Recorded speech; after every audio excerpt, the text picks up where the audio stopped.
নাটোরের বাগাতিপাড়ায় সৎ মেয়েকে ধর্ষণের চেষ্টার অভিযোগে বাবাকে গ্রেফতার করেছে থানা পুলিশ।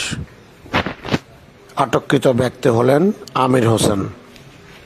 সে উপজেলার দয়ারাপুর ইউনিয়নের ভাটখোজা গ্রামের মৃত ইয়াকুব আলী তালুকদারের ছেলে এবং চাকরিচ্যুত সেনা সদস্য।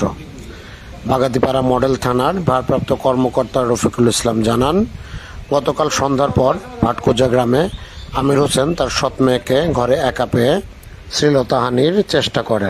পরে মেয়ের চিৎকারে এলাকাবাসী এসে সৎ বাবা আমির হোসেনকে ঘরে আটক করে রাখে। পরে থানা পুলিশ তাকে উদ্ধার করে বাগাতিপাড়া থানায় নিয়ে আসে। এ ব্যাপারে মেয়ের মা বাদী হয়ে তার স্বামী আমির হোসেনকে অভিযুক্ত করে নারী ও শিশু নির্যাতন দমন আইনে মামলা দায়ের করলে বাগাতিপাড়া থানা পুলিশ তাকে নাটোর জেল হাজতে প্রেরণ করে।